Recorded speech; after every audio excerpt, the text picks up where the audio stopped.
Everybody, welcome back to another episode of FSi DFS Fantasy Baseball Picks. I'm your host, Mega31. Uh, the night is our main slate today. It's Thursday. There's a couple smaller slates going on today. There's one at 105. It's a 3-game slate, and it looks like, Washington and the Nationals, there might be some rain later on that game. Oakland, Detroit, I don't know if that game plays. It looks really bad weather-wise. And then there's like Chicago and Milwaukee. So if you're playing that slate, I would either take like Stroman or Peralta as your pitcher, and I would stack probably the Reds and the Nationals game just because Washington has a high total against Williamson. And then Grove, who's a good strikeout pitcher, but struggle at times. And you got that really nice Cincinnati offense. So that's where I'd pretty much focus. If it looks like Oakland, Detroit's going to play, I mean, it's only 5 minutes after lock, so they should have a decision by then. Then, obviously the bats in that game look really nice also against two pretty bad pitchers. So take pitchers from Cubs and Brewers, take bats from Reds and Nationals, or Oakland and Detroit. If really nice 2-game like turbo slate. These games are really entertaining yesterday. I don't think anybody's going to throw on the Blue Jays and the White Sox because they got rained out. They're like 5-10, but the Cardinals and the Marlins was a great game last night. It went back and forth down to the bottom of the ninth inning. Like Walker hit a home run to put the Cardinals ahead in the top of the ninth, and then they brought out Puck, their closer, who's Puke, or however you say his last name. And he's usually a pretty good guy, and got through a couple, and then a couple guys got on base, and then like an overthrow, and it was just it was like a walk-off single by I think Wendell. But pretty exciting game. Should be another one tonight. And then the Rays and Tampa Bay have been back and forth also. So, I mean, that slate looks like two really fun games to watch. But let's talk about the night slate tonight. So we lost a game off of already. So it's supposed to be a 7-game slate, but Blue Jays and the White Sox are not on it because it's the second half of the doubleheader because they got rained out yesterday. And potentially the Royals and the Guardians might get rained out. Like we're looking at like 75% chance of rain up until about where the first pitch is, but it should taper off. So maybe the game starts about 2 hours later. So should be okay. I don't know though, because it's let's see here. It is a getaway day, so it means both these teams are playing in different places tomorrow. Oh no, they're not. That works out perfectly fine. This is actually the start of the series. Never mind. So it is not a big problem if they back it up a little bit. Although since it is the same two teams, then it's easy to say they could just play a doubleheader tomorrow too. So just keep an eye on the weather for that one. So let's start at the top here. So we have Baltimore and the Yankees, which has been a really cool series. This is game 4 of this. Bradish against Severino. Bradish has been solid recently. And the Yankees, even though they've been putting up some hits and some runs in this series, just without Judge and just have not been the same. Like Torres had a good game here, there. Like certain people, hopefully Bader's back in the lineup. He's been banged up too. Probably the IKF, like their outfielder there that they got from, I think, Texas a couple of years ago. Kalafo Finer, or however you say his last name. I apologize. I'm terrible with names. You all know that if you watch this video regular. But like he's been the best, but I don't even see him in the projected lineup. I see McKinney in there. So, but anyways, I don't think we struggle. I think Bradish is probably going to be your SP2 here. Because BB here, or Baib, the Cleveland guy, is with the rain, but we'll talk about that when we get to the next game. But Bradish here, I think he's solid. He's got some strikeout upside here. And last night, Kremer had probably the best game of his season against the Yankees. So I think that is definitely that Baltimore set up good here. Severino on the other side, he looked horrible in last start. The 2 starts before that weren't bad, but Baltimore's got a really good offense. And like these lefties with the short porch and right field here can definitely take advantage of him. So I'm out on Severino. Bat-wise, like Baltimore favorite GPP stack here. Definitely Henderson, Rushman, Santander, O'Hearn, Mullins. Hicks really hasn't done much in here, but Colton Coward is a lefty. Cowser is a lefty. He's got called up. He's another like really, really great prospect in this Orioles organization. They are just an embarrassment of riches with young talent here. And like I've said a couple times, it's like almost the same situation with like Houston and Kansas City a couple years ago, or back in like 2015 or so, when they, almost 10 years ago now, when they won World Series, when finally all these years of young finishing last and young talent and draft picks all have come together at the same time and just, you know, form a phenomenal team. So it's really exciting to watch. So he's there. Westberg should be back in the lineup also. So lots of good young talent here, lots of options for Baltimore. Yankees on the other side, I think, you know, definitely make a cheap stack here. Rizzo leading off, I love that. Maybe Bowers, maybe McKinley, maybe McKinney. I'll take some one-offs here. I don't think I really want like a full stack of Yankees, so maybe some cheap fill-ins if I need them. So as I said, the Royals and the Guardians have a really bad chance of rain. Jordan Lyles is coming back from not pitching for a week. He had an illness, so he should be in. He should be well rested, depending on what the illness was. But Tanner Beebe here is probably one of the best pitching options on the slate here against this Royals team. They just haven't been putting up runs. Like every so often they'll break out like a 9. But other than that, you know, they've not scored a ton of runs. So I think definitely, you know, he's in play here, but it all depends on the rain. So I wouldn't be, if it is going to be okay and this game's going to play, which the nice thing is it starts at 7:10, so it's not like it's one of those games where you have to like wait and see. Like we should know by lock time if there's going to be a delay or what's going to go on here, if it's safe to play. So I think he could be your SP1 in cash and go with Bradish, and then you can get like all the bats in that you want. Or, you know, he could definitely be a solid SP2 if you want to pay up for your SP1. So there's that. Bat-wise, Kansas City is just going to be a leverage stack against him because he'll have a ton of ownership. And then Cleveland, I mean, they have a high total at 538. I just don't see it. I know Rosario's been hitting better recently. Quan is good. Jose Ramirez is like either 2 home runs or 3 strikeouts, it seems. And it's nice, like, we'll have to see if Josh Naylor's back in the lineup because he's been banged up, but it's kind of nice because you don't have to pick between him and Bell for your first base spot on DraftKings. So you can just go with Bell. So, you know, depending on whether maybe I'll have like one stack of Cleveland, but not super excited about it as much as I was on them last year. So next we have Texas Rangers, Boston Red Sox. Winds blowing out here in Fenway, 83 degrees, 8 miles per hour. So good hitting environment. Evaldi has been solid this season. I know the Red Sox have a lot of good left-handed power. They don't strike out much, but you know, he's seemed to be able to neutralize that. So I don't struggle with him. I think he'd be my 3rd favorite pitcher, depending on if Valdez is pitching or not. If not, you know, if you want to pay up for him in cash, I mean, I don't hate it. I think, you know, I'd rather use my money different ways, but I think it definitely, if he does have a solid outing, definitely give you a lot of leverage on the field. Cutter Crawford on the other side, it's a small slate. I think you got to consider him in the low range. I don't love it. Probably could get you 11 to 14 DK points, but I don't think he's going to be like, break the slate good tonight as your SP2.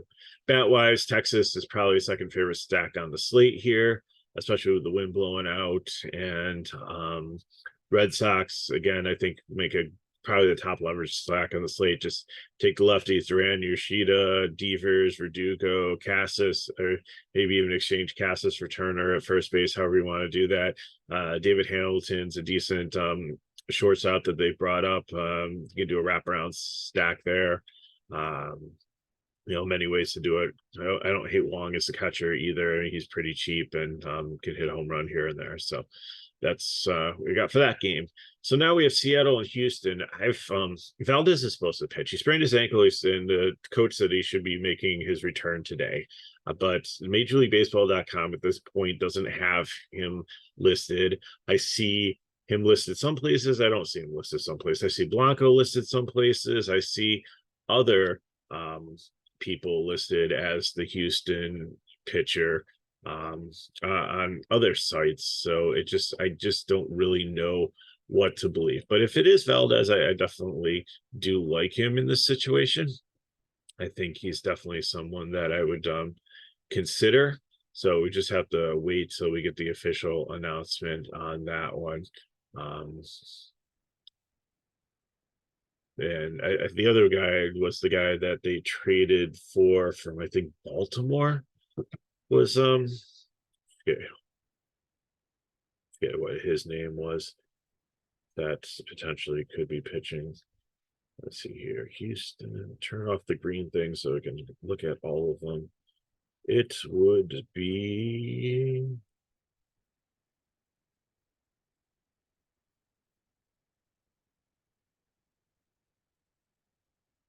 I'm not sure. But anyways, again, we'll just have to keep our eyes peeled to see who actually ends up being that the Houston pitcher. Kirby on the other side, he's really good against righties, and the Houston, besides Tucker, don't really have lefties to throw at you here. So I don't think it's crazy for him to be the second best pitcher on the slate, or even the top pitcher on the slate here, especially if it's not like Valdez, if it's a lesser pitcher or turns into a bullpen game for Houston. I know Seattle hasn't done a ton offensively recently, but if they can get a couple of breakthrough, I mean, like Kirby, if he can hold him down, has some win potential there. So Valdez is my favorite if he is in play. Kirby, if it's not Valdez pitching, I think is definitely I like him better. But if I still in GPP or even in cash against, I think he can get enough done against this Houston team to hold him at bay. Just how strong he's been against righties. Bat wise, Seattle will be a leverage stack if it is Valdez. If it's not, then they go over to the GPP side. Probably slide in underneath the Mets there. Houston, I think they can be one of the top stacks still. You know what? They'd probably be more of a GPP stack, just because like Kirby has been good against righties. So we don't even know if Cleveland's going to play. So I'll slide Cleveland down there. I'll slide that over so it's blank. And we will put Houston right here. And again, Seattle would move over here with Houston if it isn't Valdez pitching. So next up, we have the Mets and the Diamondbacks. We have Colorado Carrasco and Ryan Nelson. Carrasco is over the hill. He is just not a good pitcher. The Mets are just so devastated with injuries when it comes to pitchers. Who would know that Senga would be their best pitcher? If you looked at that lineup at the start of the season, we knew he had potential, but he was just had another really good game, goes deep into games, eats up innings. So the bullpen should be pretty rested for Carrasco here today. Ryan Nelson, the other side, he's actually had back-to-back really good starts. I know the Mets can struggle at times, so I think definitely in the low range, I definitely consider him here. He's not going to get many strikeouts, probably only 5 or 6. Probably not going to go super deep in the game, but if the Mets lay another egg like they have, recently, I like him much better against left-handers than against right-handers. I know you have like Nemo and McNeil, and like Lindor is a switch hitter, and Vogelbach hasn't done anything. He used to absolutely mash righties, but he hasn't done nothing. And Beatty's fallen all the way down to the bottom of the lineup.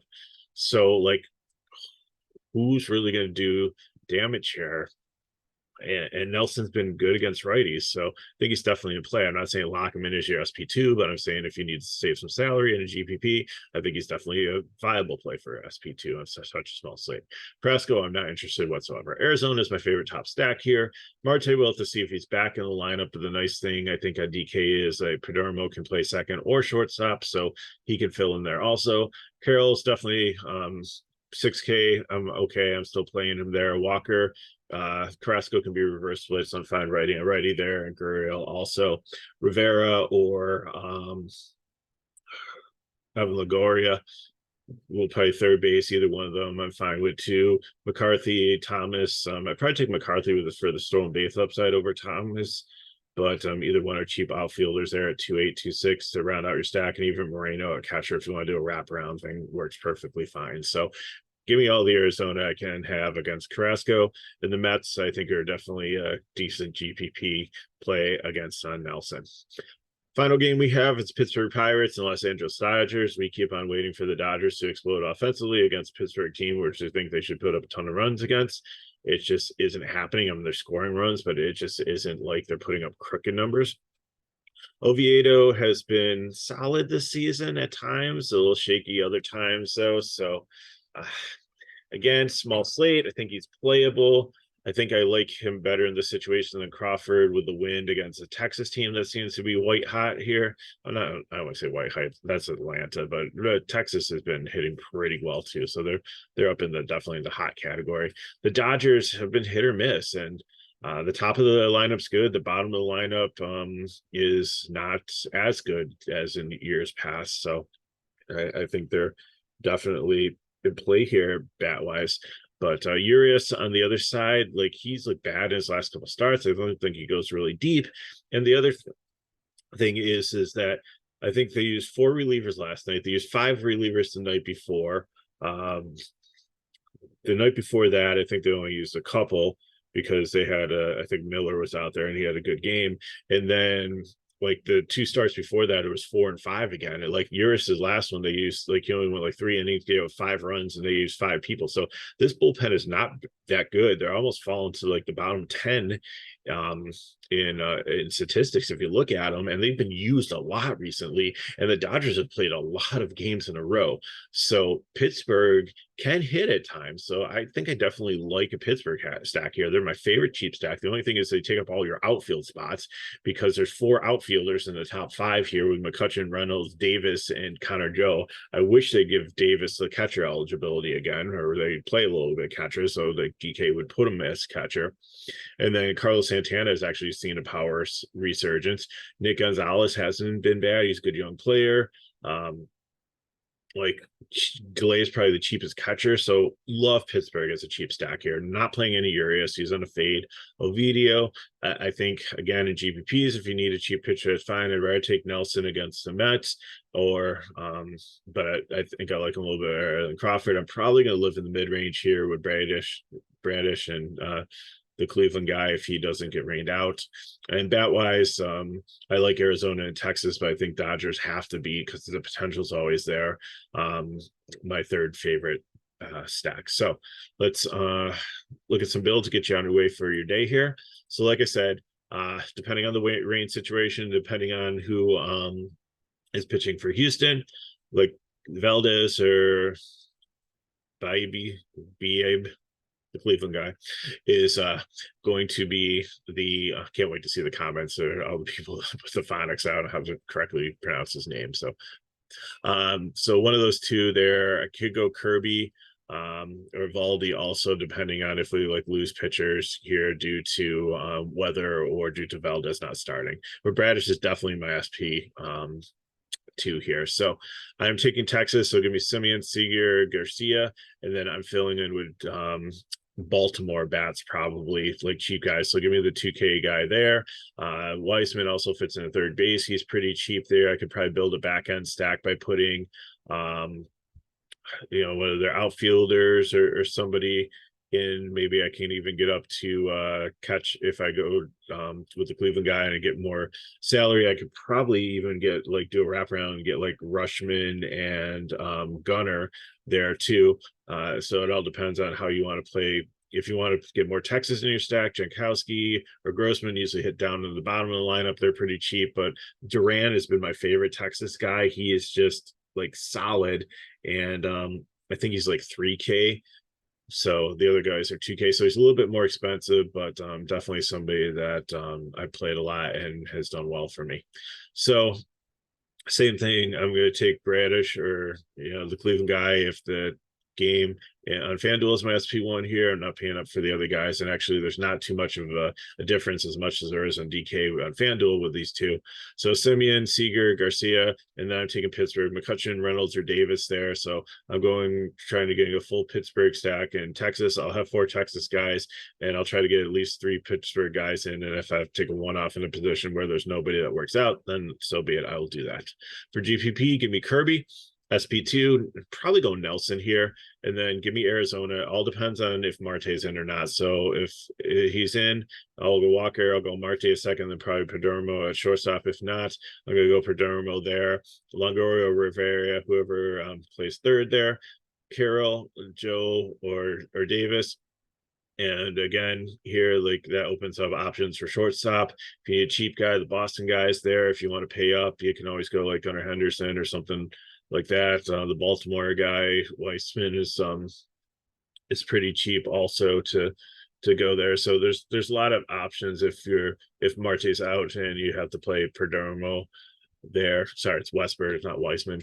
And then for outfield here, you can go another Arizona guy, you can go another Pittsburgh guy. So I'm going to be splitting up. I'm not playing like two stacks. I'm going to get as many Arizona bats as I can get in looking at the lineup. And then I'm going to fill in with the cheap Pittsburgh guys, the cheap Baltimore guys, punt catcher with delay or something like that. But having Nelson as my SP2, I should be able to. But if you don't want to, if you want to play one of the mid-range guys as your SP2 here again, then I'm perfectly fine with that too. But I just want to try Kirby as my SP1 in a GPP here to see if he can take advantage of all those Houston righties. So, and on FanDuel, Valdez or Kirby, if depending on if Valdez and if not, Kirby's going to be my guy. And then again, it's Arizona, Walker, Henderson, Perdomo, Carroll, and then here I'm taking Kaiser from Baltimore, and I'll probably fill in with a Baltimore sack. So it's gonna be Arizona, Baltimore. I think I can get 4 and 4 there, even with Valdez and Kirby, and I still really like my lineup. So that's what I got for you. If you have any questions or comments, you can put them in the comments below. If you want to teach me how to say these names correctly, I appreciate it. I know it's Cease now for Washington, or for the Chicago White Sox, because I got helped out with that one a couple videos ago. So I appreciate those things. So I do pay attention. I do read the comments, and I do learn from them. So I appreciate all the feedback that you give to us. It has been great, positive, negative, or constructive. We try to make the changes that we need here to make these videos better for you. So anyways, if you want more information on FSi DFS, you can get in our Discord or sign up on our website.